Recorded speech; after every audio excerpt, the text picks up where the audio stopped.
when they're up, kick them when they're down. Why Dirty are we laundry. kicking people? It's just terrible. It's just so mean. Like, they're already down. Like, why are you kicking them? It's just abuse at this point. That's America. This is John Dingfelder, and you're listening to WMNF. Our show is Down and Dirty, and that little background voice was Jason Marlowe. Good morning, Jason. Good morning. We're going to be getting down and dirty with our pinkies up today. We're having a very sophisticated conversation about Tampa's art scene, both past, present, and future. And it's going to be a great episode today. We're really, really pleased to have as our guest Sean O'Brien. Sean, who is one of the Tampa Goats, has been involved with the music and art scene in Tampa specifically for over 20 years. He's one of the founders of Broken Mold Entertainment, who still to this day called the Broken Mold. Oh, okay. As in a mold that's been broken. He broke the mold. They are still the bookers of all the Lightning pregame and playoff concerts, which I experienced yesterday. Go Bolts. He also does Rock the Park at over 100 concerts in Tampa yearly. He's one of the founders of Gasparilla Music Festival, Cass Street Deli, and most recently Screen Door Micro Cinema. He now finds himself on the board of Tempest Project and responsible for helping oversee all of the events at the Crest Contemporary, a wonderful art space down in Ybor. Sean, welcome you're a to busy the show, guy. Sean O'Brien. Hi, how's it going, guys? I'm less busy than I think I am. With all that, gave me a little heart palpitation. You're doing a lot. You should probably start to reduce your stress levels. Yeah. So, one of the reasons why we're so happy to have you on, Sean, obviously folks down in Miami are skiing for Art Basel right now. Yes. And wanted to talk sort of literally about, Tampa's art scene. What are we doing? Let's start with sort of the first question, which, we discussed previously. So, we are Florida's second city. We're not Miami, and I'm glad we're not Miami, but how can our city attract the likes of something like an Art Basel? We have Gasparilla Arts Festival, which is wonderful, but how can we become more of an art scene, both nationally and internationally? Well, first off, I don't think we need to be like Art Basel. Like, they have Art Basel, that's a thing. It's very close to us. It's I know it's 4 hours away, but still, as far as like trying to replicate something that's in our state, I think we just need to be more individual. I think we need to embrace what we are and what we have in our city more. Miami's going to be Miami, and they already have a big international, a lot of tourism and stuff internationally, and that the Art Basel really appeals to that and all. And I think it's something where we have the base and the ground for a lot of stuff with Ybor, especially in the history in Ybor. It's just I think we should embrace us more than we worry about what someone else is doing. So to sort of segue off this, and we were talking about this before the show, why is it that, Tampa sort of feels like, at least in terms of the arts, that we're kind of lagging behind our little brother to the west, St. Pete? I mean, I think people have a perception of St. Pete as having a more thriving art scene. You walk down Central Avenue, it's art gallery after art gallery. And St. Pete, I think, to their credit, seems to be really utilizing public art and public spaces in a way that maybe the city of Tampa is failing to do so. Is that perception wrong? Well, First, I'll tell you my answer, and then I actually talked to Tracy about this, who is the director of Tempest Projects, who's at Art Basel right now, because she could speak more to the St. Pete art scene than I can. But as far as being, I think they experience the same problems we do, just maybe it takes a little longer. Like, for instance, you mentioned Central, and a long time ago, over a decade ago now, we did a festival for 3 years called Anti-Warp that was on Central, and it was because the 600 Bach was getting really popular. There were more cool little clubs, cool little art boutique stuff there, and everybody was really into it. And the more popular it got, the more people came there for the popularity, but then decided, I like it here, but it's a little loud, or I like it here, but I really want a poke bowl. And it turned into a thing where the thing they liked, they didn't like as much as they thought they did, and they just turned it into where they moved. And that's kind of like what happened to Seminole Heights here, and it's even happening now in the Warehouse District. Like, if you look at the former fairgrounds, which is Florida-Rama now, and that whole area, they're now space people thought was going to be for art is now going to be like a bar and restaurant and a pickleball court. And that goes back to Ybor, 30, 40 years ago. With Paul Wilburn and that whole crowd, what do they call it, the Guavaween? And the writers, the whole Writers Ball. Yeah, the Writers Ball, yeah. Yeah, and all of that. And it was pretty successful.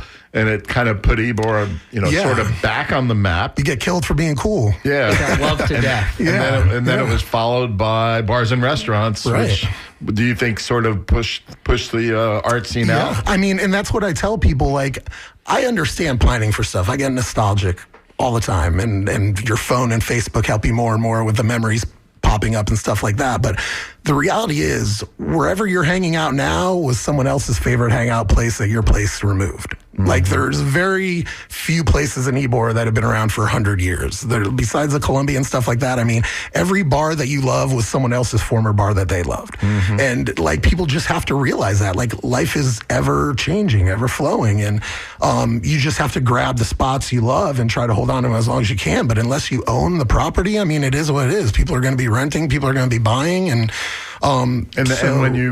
when you start having that success, then the rents go up, and then the artists leave. Right. And then they move to Like the next roaches, place isn't it? until, I call it that. But yeah, and then they go find the other cool place that eventually gets invaded by the next people. So you guys are trying to make a cool place in Ybor, this Crest project. Crest Contemporary. Tell us a little bit more about that. So the Crest Contemporary, and that's one of the things, like, I know a lot of people have their issues with Daryl Shaw, but I will say that he has tried to toe the line between changing a few things for what some would call the better, but also trying to keep some things alive and keep some people in there that are in fear of, like, being removed. Like, the Crest Contemporary, when he first got it, he walked Tracy and I around, and he's like, listen, I don't mind not cashing in big time on this second floor. You guys get people in here that can make this special and make an impact and stuff like that. 7th Avenue, And where it's on 7th Avenue and 17th. It's kind of, there used to be an open air hookah bar, but it was the old, like,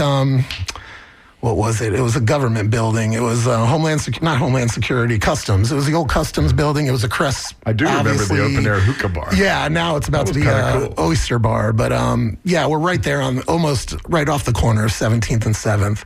And so we have tons. And then, it's the second floor got so much good press and started working out. He allowed us to put some more people in the third floor. And we have, like, Fringe Fest and 10 to 15 art galleries, Dave Decker's photo studio. Like, there's just tons of really cool stuff in there. And all these people would normally not be able to have a place in Ybor. Like, he has made the rent low enough to keep it alive. So. Yeah, I mean, I'm glad that we mentioned Daryl, because that was something that I definitely did want to get to. I mean, obviously, there some people might have mixed feelings about him, but I mean, ultimately, the city and Ybor are lucky to have him or anybody who's willing to deeply patronize, the arts. How important can you tell, I guess, our listeners, is somebody like Daryl and his ilk to allowing the art scene in Ybor and in Tampa to continue to survive because of their patronage? Well, it's really important because, like, for instance, and, I don't want to take shots, but this is the Down and Dirty show. So my thing is this, like,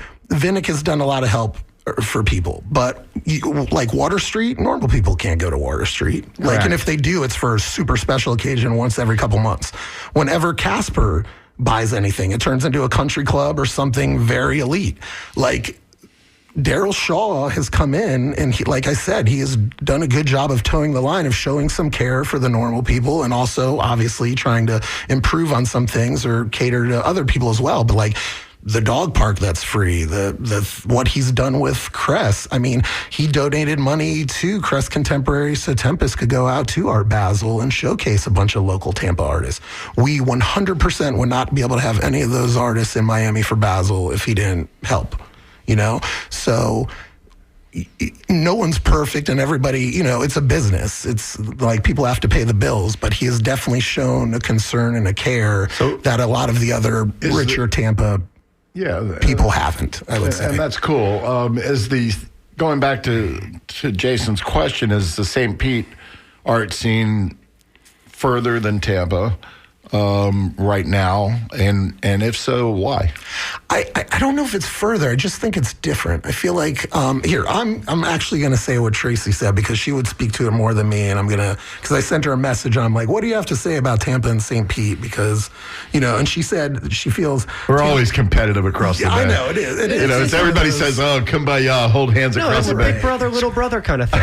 It really is. Yeah, no, there is. Yeah, there's definitely competition. Like, even like I said, when we used to do that festival successful in St. Pete, like we had to fight to get people to go over the bridge from Tampa. And we're like, come on, it's not like, that bridge sometimes could be 100 miles long to people. Like it's, and sometimes it is with traffic. But yeah, she said Tampa's not less successful than St. Pete. Tampa's different than St. Pete. Tampa has one of the world's most renowned and Collier graphic studios known all over the world.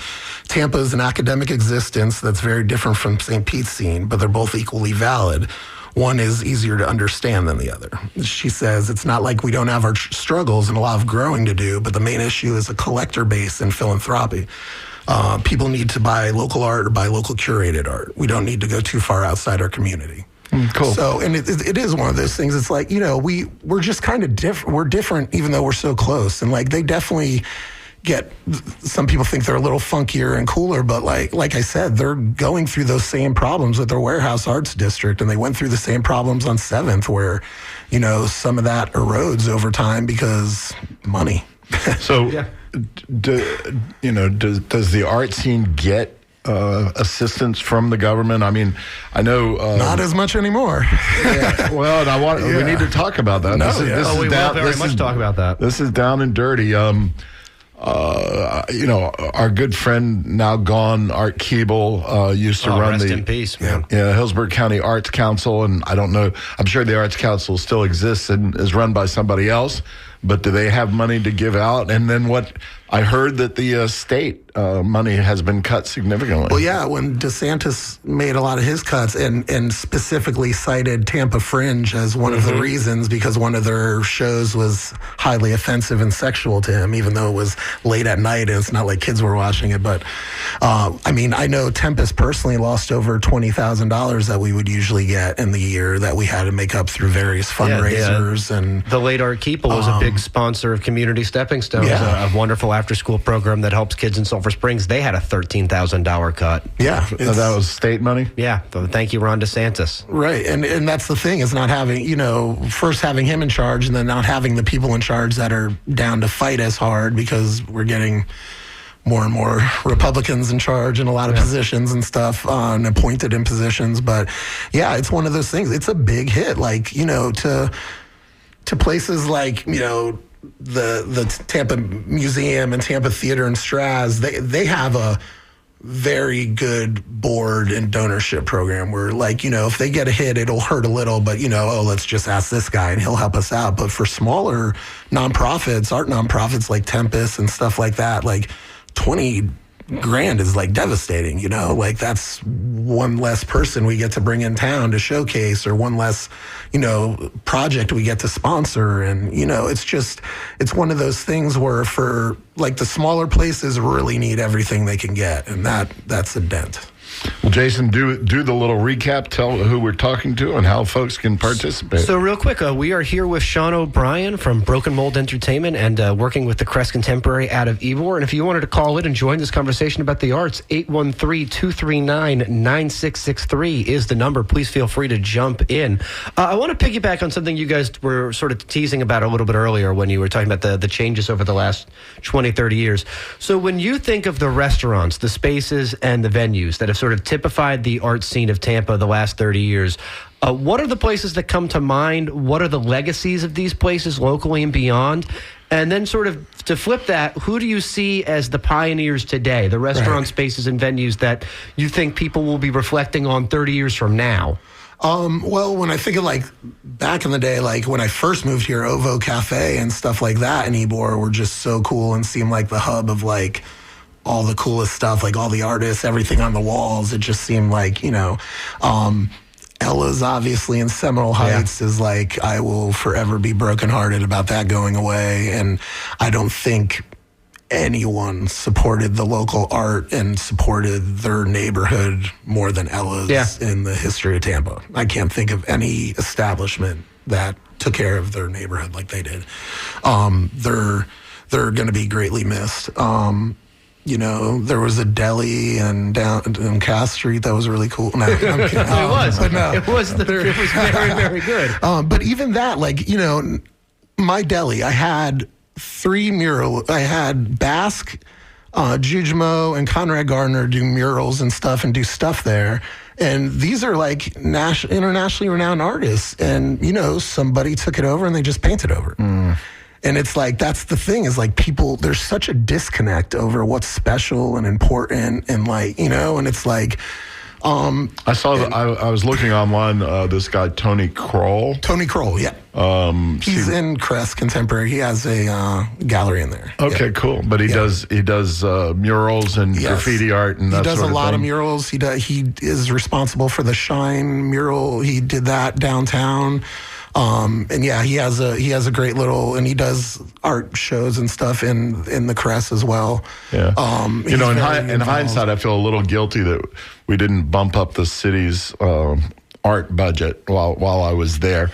I just put a call into Robin Nye, who's been running the city's art cultural affairs program for a long time, 20, 30 years or so. And, as I look at their website, like on the one hand, I think the city doesn't do much, but as I look at the website, I see a lot of public art. That's always been an emphasis from that department. Right. And I go, oh, yeah, that piece is there, that piece is there. What do they call it? The exploding chicken or something? Yeah. Where is the exploding chicken these days? I don't know. I think it's in that little roundabout in Channel Side, I think so. it's in the middle of the roundabout. And then they had the Slinky out on Bayshore. Right. Yeah. But I know I'm just teasing, but there's a lot of other, pretty neat public art out there.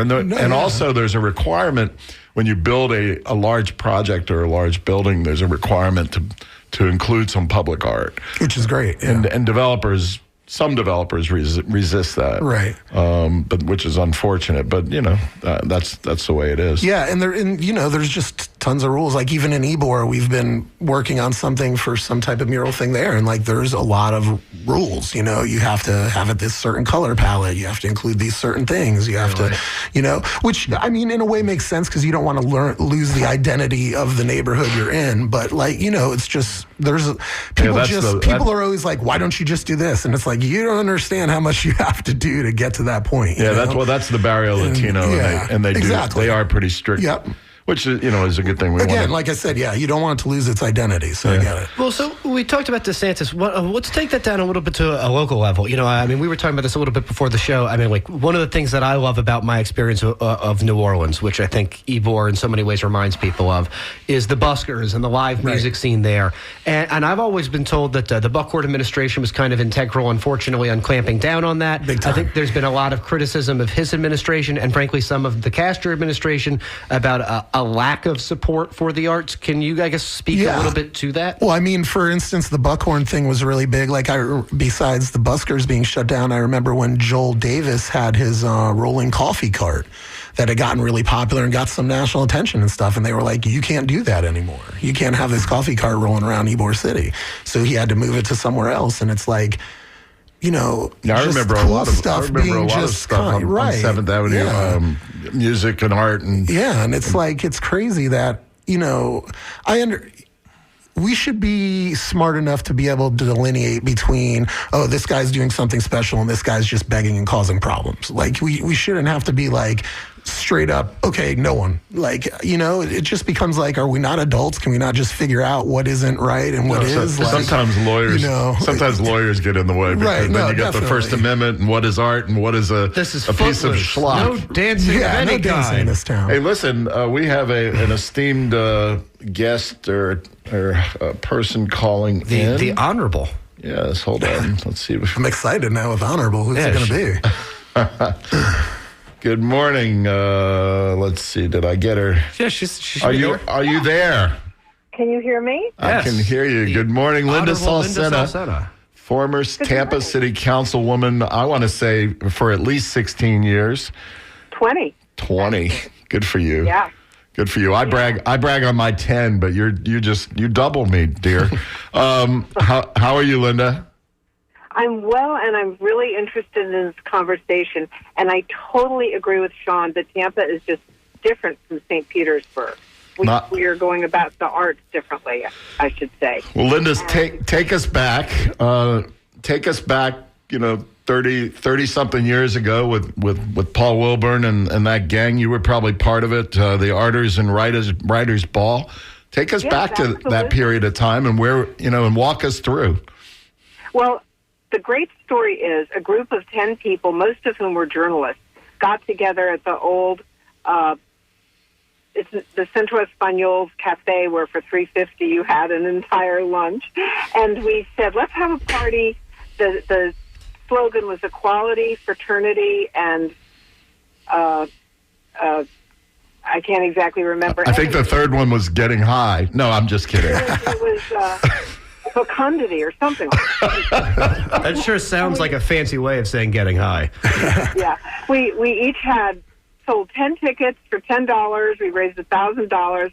Paul and the Pop-Tarts played. We got the folks from Algoya to come and liven things up. We did not have things like insurance because we were young and it never occurred to us that you put 1,000 people in a dilapidated space and you might need insurance. It was crazy. It was fun. It was great fun. And grassroots. I mean, this came from the ground up without any government assistance. Oh, yes. And we also started the parade, the Guavaween parade, to raise money for the theater company in Ybor City. Things were very grassroots and very cheap to do. And that was the first wave of artists living in Ybor because, again, the rents were super cheap. You could live above the Rialto, or not Rialto, but whatever the theater was there. And it had a great sense of edge. But it was definitely a rowdy, fun time. But Ybor has always been on the verge. I love what Tempest Projects is doing. I think it's created, and I think Daryl Shaw is a hero. And the convergence of artists having studios in Ybor generates a lot of positive energy. And we just need to spread the word more. So you feel optimistic about it? Absolutely. I think people are hungry for authentic experiences. And locally made art is that. And I have to shout out to Community Stepping Stones, which is giving kids a great art experience in the middle of Sulphur Springs, where young people are desperate for a sanctuary in which they can feel safe and creative. We've got a lot going. Yeah. And I think Art Basel, which I've been to several times, is a completely different energy. And frankly, no thank you.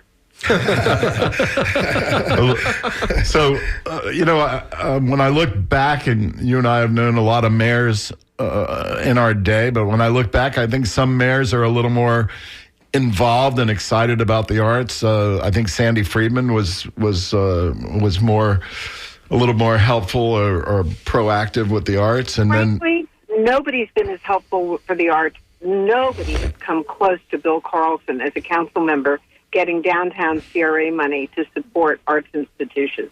That was in my opinion, total coup to support the major institutions. But it's still up to all of us to support the grassrootsy ones, the theater companies, the individual artists, which is why doing this show in December is so key, because people need to buy gifts and they should buy local art.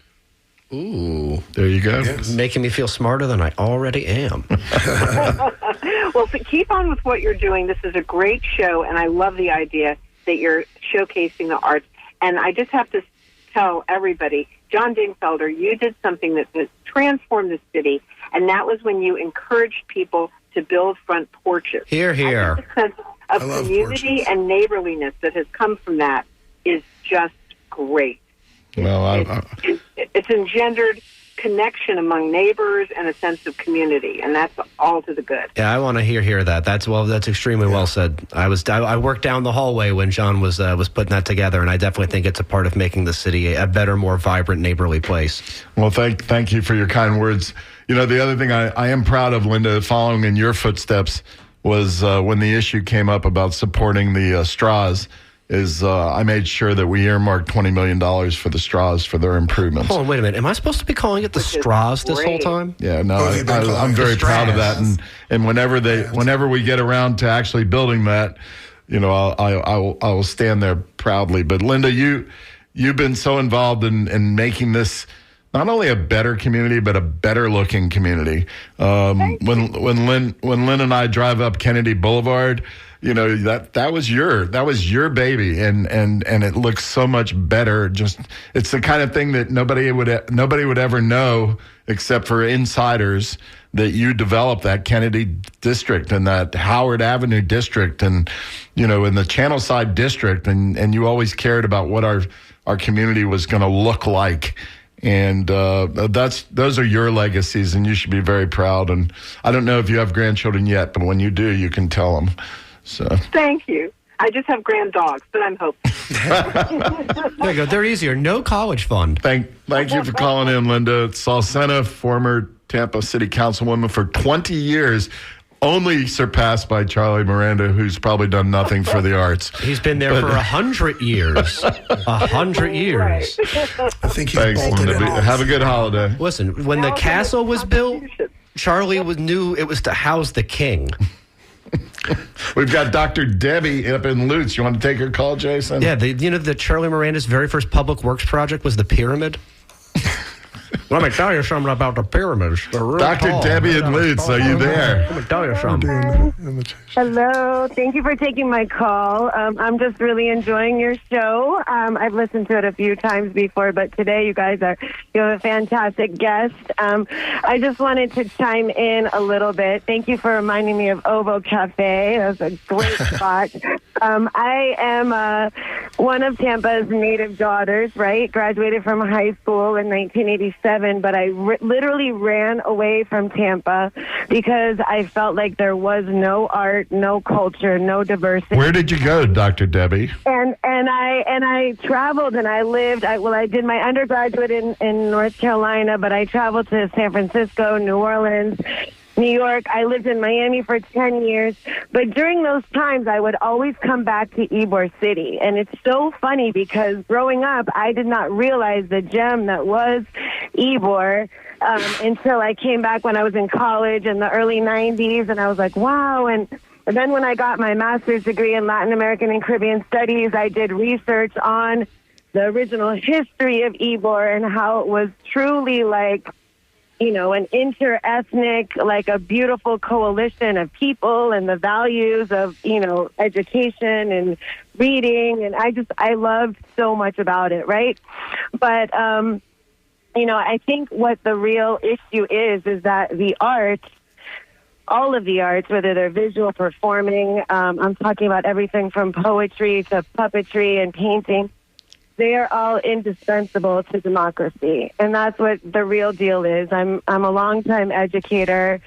I have a PhD on integrating the arts and education. And I feel like those two pillars are really essential for our democracy. So I love that, we can talk about these bigger spaces, but it's about the inclusivity and whose voices are being heard and how many people we can really affect. I feel like the arts are just a vital piece. And I've moved back to Tampa. Let's see. It's been almost like 8 or 9 years. So Tampa's a lot different. I think you're right. Tampa and St. Pete are very different spaces, different art markets. But for me, I feel like the predominance of sports culture in Tampa kind of competes with the arts culture. So finding ways to build a bridge there and to do more art in sports places, it's like I feel like we have always had kind of a very strong sports culture and mall culture. Hey, Debbie, I have a question for you professionally. Yeah. I mean, what does the research show in terms of art and children and learning and gosh. Yeah. Okay, well, I mean, if you're talking about kids who are coming from marginalized backgrounds, you're talking about kids who are English language learners, there's tons of research that shows that the arts are the first way for them to really express themselves, to identify, and to be able to really have a strong sense of self. So there's a lot of correlation between programs in the arts and higher self-esteem, higher academic achievement. I work with kids in the court system who've been traumatized, and the judge very quickly authorizes art therapy, which I guess is exactly what you're talking about. Is that through Prodigy? Is that through the Prodigy program? I'm not sure, but I just know that when I'm in court, the judge says, I think this child could use some art therapy in the art state. Therapy, dance therapy, music therapy. I feel like all of those Ron DeSantis needs some retail therapy. Replace those boots. Right? Exactly. Listen, Dr. Debbie, we appreciate your input. We appreciate you listening. And I will say, too, that, the issue with the art scene is, I lived in Miami from 2003 to 2008. And I went to, I think, maybe the second Art Basel. There were like 100 people. It was at the end of an alleyway. I've been around with a lot of the kind of like in Wynwood before there was a Wynwood, like the Cornerstone Theater, like a lot of poetry, open mic spots, and Little Haiti, Churchill's Underground Theater.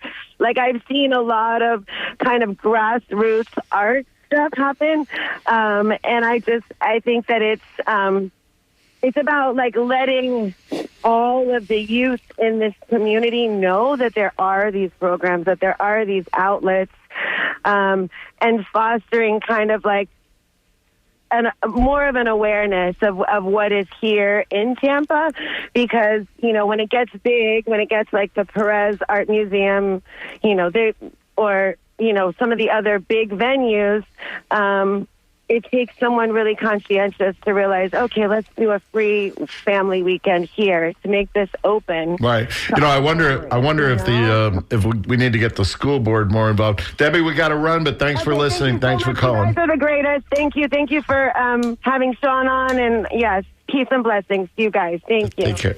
It made me think as she was talking about Dr. Sarah McNamara. And Sean, tell us a little bit about her and how she ties history into art, into Ybor, into the whole thing. Her book was amazing, and she wrote a book about women in Ybor when Ybor was first getting settled and just generations and everything. We actually had we had a talk about it and everything in women Tempest. who were protesting 100 years ago, which is pretty cool. Yeah, I mean the stand they took and everything, and there's a beautiful mural that Michelle Sawyer did in conjunction with it that is in Ybor now. That's kind of right by the old Ybor, or still Ybor Development Corporation office. It's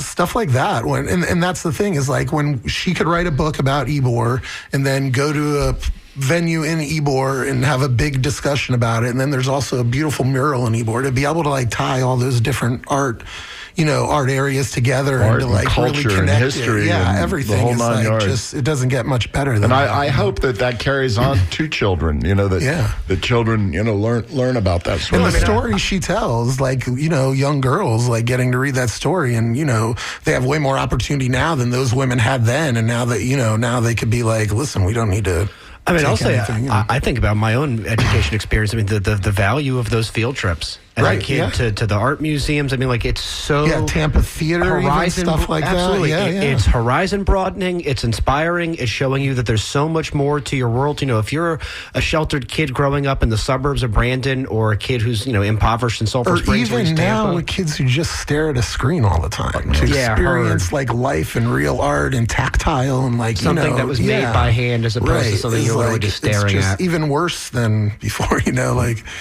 Well, Jason, your educational experience was slightly tainted by FSU, but we won't go there. We've got Wendy from St. Petersburg. Jason, what do you think? Wendy, you are on the air. Hey, good morning. Good morning, Wendy. For the show. I just recently, a couple months ago, took a little boat tour from the Warehouse Arts District, and just there's so much to explore over there, just across the bridge. I wanted to... Also, just the previous caller, Dr. Debbie, just talking about, arts and free expression and just supporting, the arts. I did want to mention that there's something really serious happening in just 2 weeks in Tampa at the federal courthouse. And that's Amalia Shatella is going to be at a hearing, a sentencing hearing, December 16th. They plan to...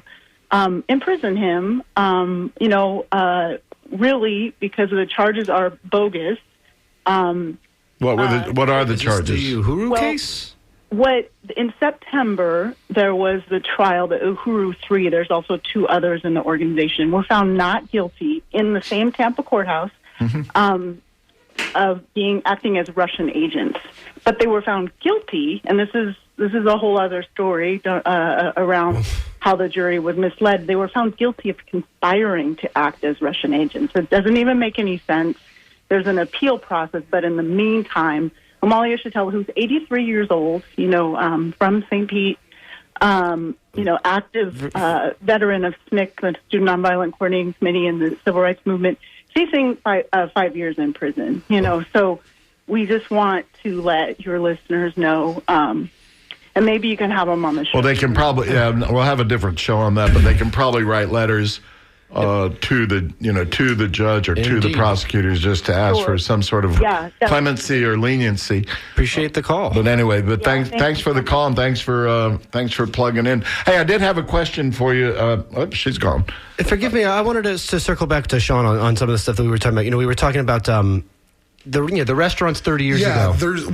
I wanted to mention a restaurant because you also asked me about the future. Precisely. That's what I wanted to circle back to. Yeah, So Suzanne Crouch, who was the head chef of Ella's, and then I was lucky enough, she was my chef at Castry. She's opening up something in the old Stone Soup building, and it's called Lara, which is she's Suzanne Lara now. I shouldn't say that's her new last name. She recently got married. And that is going to be, I'm very excited for that because one, it's a local person who has shown tons of care for the community and is an artist in her own right when it comes to food, but also you expect art on the walls. Yeah, it's guaranteed. I mean, I've already seen a few local artists have done the stenciling on her windows and stuff, and she's going to have local art on the walls, but also, much like Ella's, it has a second floor, and her second floor she's going to be like almost a little shop where there'll be stuff for chefs to buy and different type of food things you can't find anywhere else. And will she have a little music scene in there too, you think? Well, she has they had that little speakeasy on the second floor, also a little back room. So she's planning on doing a few events and stuff like that for it. But she's going to do the whole craft cocktail thing, and I'm just that's like the thing I'm most excited for because people are constantly in fear of like Ybor is going to become like, just cookie cutter type thing and stuff like Lara and people like Sue's coming in. To me, confirms that we're staying the course, and that's what I tell people. It's like, there was a Buffalo Wild Wings, it didn't work. There was a Subway, it didn't work. There was a Victoria's Secret, it didn't work. And Urban Outfitters, the list is endless of chains that have come into Ybor and failed because they're not real. They're not wanted because despite Ybor being a place where like you've got people coming in town from Gibsonton and Riverview and Brandon and stuff like that, the majority of Ybor is always sustained by Ybor, the locals, the people who work in it and everything like that. And those people support other locals. So I just don't have that fear of Ybor. I know it's not going to be the same, but like I said, nothing is the same anywhere in the world. So speaking of the future, rumor has it you have a teenage son? No, 10. Geez, please no. Not teenage yet. Don't wish that on him yet. I don't. Soon to be teenager. And, and what is he into art? What's do we target young people adequately? You have to. Like, I mean, sneakily, like with the theater, I would have a little like, I'll take your class to the theater to watch a movie and stuff, and like let him and his classmates and all his parents walk through and see all the galleries and stuff like that. And I'd like to bring him, like if we're preparing for something at Tempest, I'm like, hey, why don't you come and help me? And like he'll help me and Tracy like stick stencils on or move stuff around. It's like I hope you tell all the kids when they come in, phones in your pocket. Yeah, no, definitely. Yeah, I mean, unless they're young enough where they don't have the phones. Unless they want to take pictures or something. Yeah, I mean, I'm very cognizant of trying. Even as a music promoter for years, like I wanted him to listen to good music and take him around. So I definitely try to expose him as much, and I definitely encourage parents to do that. I mean, we've been kicking around for a while now an idea at the Crest. Once we broke ground next door, and we have the second floor next door where we're going to have a screen printing area, wet dry photo lab, another apartment to bring in resident artists, a larger event space. Wow. So now that we have even more stuff, like we're kicking around like different ideas for like student like camp stuff, or Tracy's already had a few schools like walk through and have the kids see all the art and stuff. So we definitely want to try to expose the youth as much as possible, and just to Ybor in general. Like I used to go to Ybor. The reason I know Ovo Cafe and stuff like that is my aunt would have parties in Ybor, so we'd all come to Ybor. So like it's just good to experience that area itself. Yeah, just north of I-4, some would call it Ybor. is the academy. The what is it called? The Boys Academy, or the? Do you know the right there on 15th? It's a charter school. It's been around forever. I don't know what you're I'm not what I'm talking familiar. about. Man, I thought. Anyway, it's a wonderful place. Okay. It's and it's junior high school kids. Okay. And if you're not plugged into them, you really need to bring them down there because definitely. Tracy might know. This is hundreds of junior high school kids. All right, I got to Google it up. But I'm gonna write it down, and get the real name. But it's a fantastic place, and they've been there forever. They do a great job with these young boys and girls. They put them in, uniforms, and they make, they take education very, very seriously. But clearly, you guys could be a part of that. Oh, definitely. I would love to do that. Yeah, I mean, one of the things that I didn't want to ask, we sort of got to touch on a little bit. You mentioned Lara. Some of these older places. What do you think are the places like 30 years from now? So like when Henry's 40 and he's looking back on Tampa, in 2024, what do you think are the restaurants, the venues, The places that'll still be there, places he'll miss because they're no longer there. Well, I mean, both, right? Well, what are the places that you think that are in existence right now that are leaving a legacy around us every single day? Well, I mean, like for instance, and it's definitely won't be there because he stated it multiple times. Crowbar. But Crowbar, obviously is already legendary, and there's nothing that could change that. I mean, all the amazing shows and the things Tom's done there has made Crowbar really special and really special to a lot of people, whether it be musicians themselves, people who have worked there, people who've just gone there to enjoy themselves. There's people who've had their weddings there, so Crowbar is definitely one of those things that'll be missed, that'll be has left a legacy anymore. Obviously, the Columbia, I don't ever see it going away. It'll be there forever. It'll outlive all of us. Yeah, and and then there's, the Ritz. I mean, it's taken on a bunch of different hats, but the Ritz is always the Ritz, and it's that marquee out on 7th is always. Like, that makes me think of 7th Avenue. No, I agree. The second around the corner. Yeah, and even, like, Hotel Hyatt, like, it's new now, but they did a beautiful job with that. And they showed a lot of respect for the area and the look of it, and they tried to make it be part of the neighborhood. I mean, even down to some of the rooms have the old graffiti from the outside walls from when it was Czar and everything. Like, so that's a newer thing that I feel could be something that, 40 years from now is thought of as, like, an oldie more then, Oh, God. Which is, I hate thinking about all that, but, I don't. But, yeah. So the school I was trying to come up with is called Academy Prep. Academy Prep. Center of Tampa, and it's been around for 20, 25 years. Jeez, where have I been? Like I say, they do a great job with these kids, and they need to hook in and plug into you guys, because I'm sure that no, definitely, I would love to take that. Yeah, they probably have their own arts program, but I mean, just to get out into the community and participate that way as well. But it's when I look at it, it looks like it's about 95% minority kids.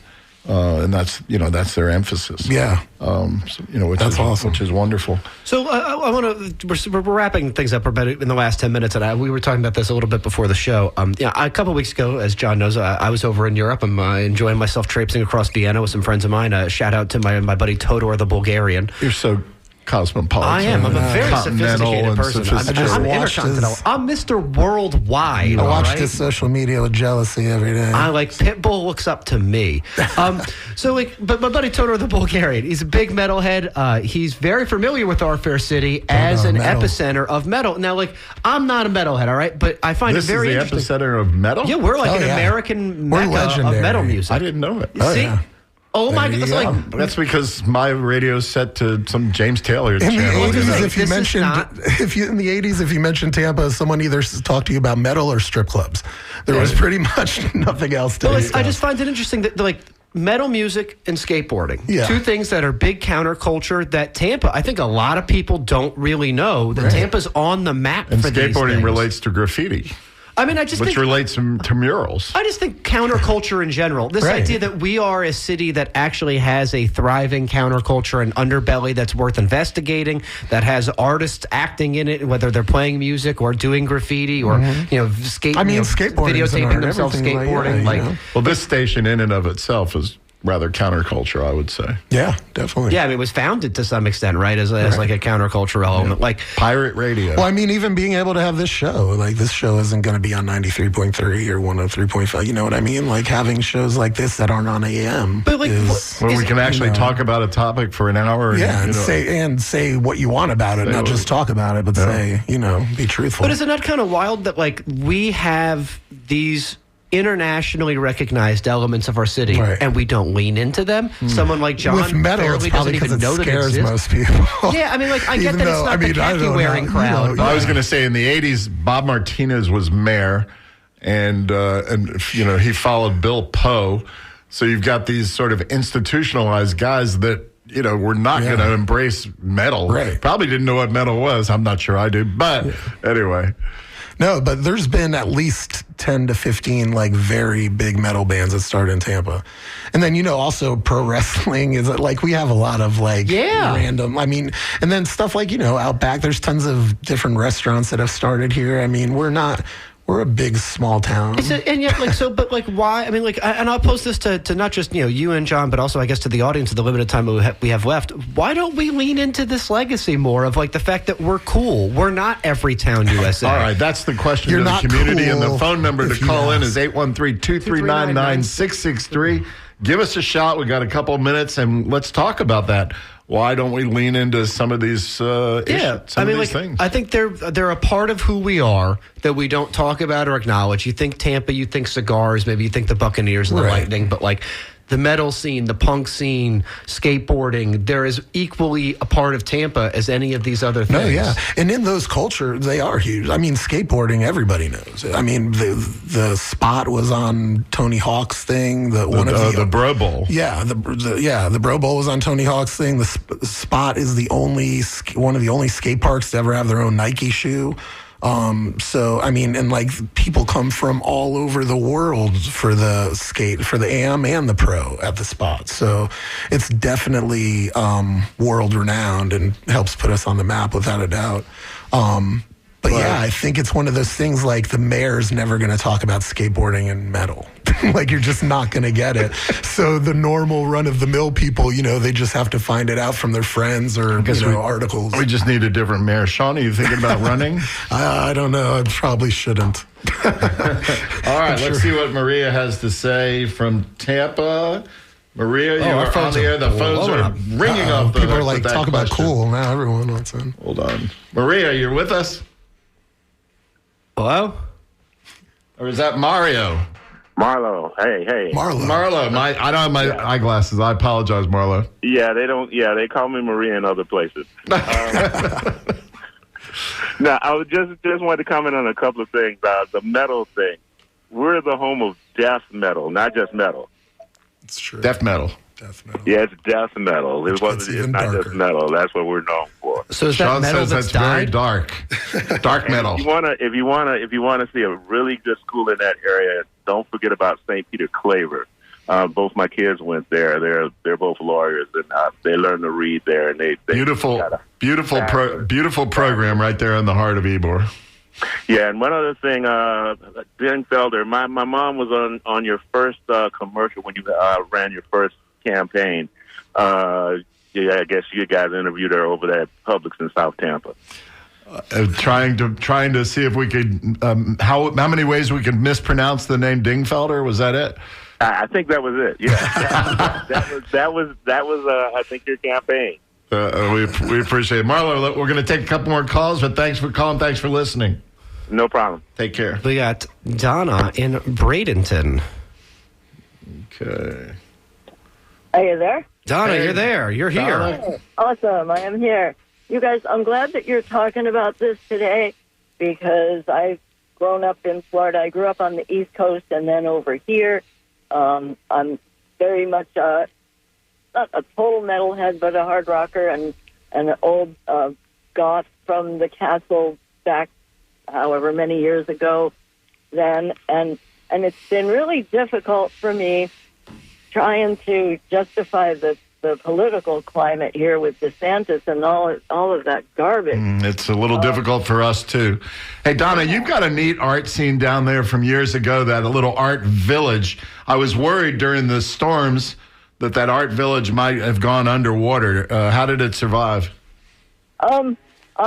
Unfortunately, I'm not 100% sure how that worked out.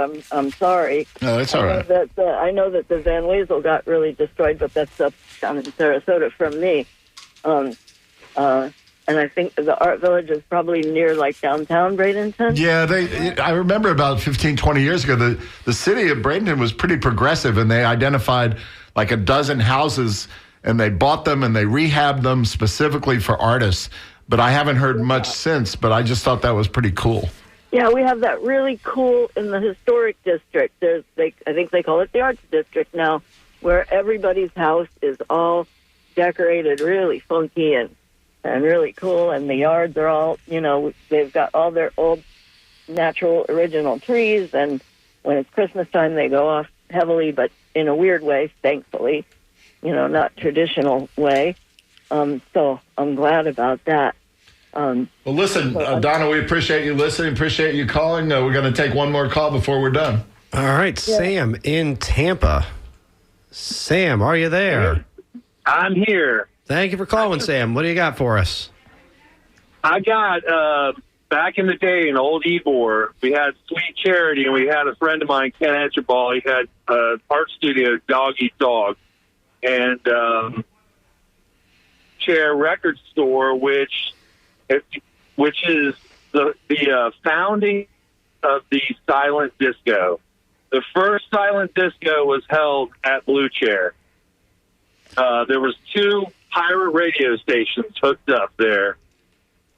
Kelly Benjamin's and another one belonged to someone else, but they did a silent disco with 2 pirate radio stations. How does silent disco work? What is that about? Well, you have they had FM headphones they passed out to everyone, and they had 2 different DJs that were on 2 different frequencies, so you could tune it into the station for one DJ or the other one. And so the dance floor was really clunky, and they still have these silent discos, but it's all digital. It's really daft now. So theoretically, I could be dancing to one DJ, and my dance partner could be dancing to a different DJ, right? Yes, that is correct. Right. That must be pretty funny. My wife and I were up in New York, and we came across at Lincoln Center. I guess it was sort of a silent. It was actually a silent salsa party, and there were thousands of people out there with those headsets, and we had such a great time. But hopefully we were all dancing to the same salsa. But well, thank you so much for calling, Sam. Yeah, so Tom is responsible for creating the silent disco, and it started in Tampa in Old Ybor in the 80s. We are the originators. Very cool. Sam, have a great day. Thanks for listening. Take care. Hey, you too. Thanks for... So with our last minute, Sean, anything you want to plug? Yeah, what's on the horizon? Holiday stuff. Real quick, I'd like to give a shout out to the people that are at Art Basel at Tempest. Besides Tempest Projects, Gratis is there, Honey Gallery is there.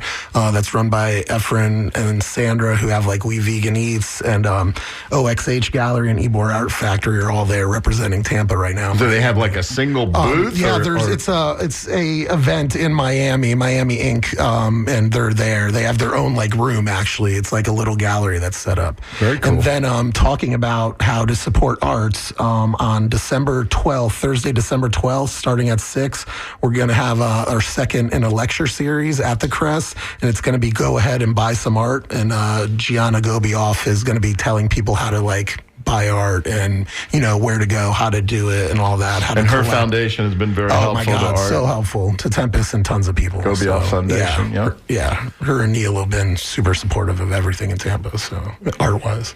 Awesome. This was a Jason, great episode. Great show. Sean, we appreciate you coming. Oh, thanks so much for having me, guys. I appreciate it. We'll definitely have you back, and we need to our returning champion. We need to support the arts. Thank you. I mean, listen, I think it's so important, as the Honorable Linda Salcena mentioned, if you have the opportunity, if you have the luxury of being able to support local artists, please, this holiday season, get out there and do it. Not everyone has Daryl Shaw money to support the arts. Even if it's a sticker, $5 postcard, something. And listen, if you show up at an event, you're supporting supporting the arts. Exactly. I also want to apologize to our listeners because last week I did not mention that we wanted to have Joshua Wolstel on, but we ran out of time. But today we actually did want to have Joshua Wolstel on. We ran out of time, so we're very sorry, Joshua have a Wolstel. Joshua Wolstel We did not have fetish. time for you. This is John We will Dingfelder. never You're have listening to time. WMNF 88.5. You guys take care. Thanks so much.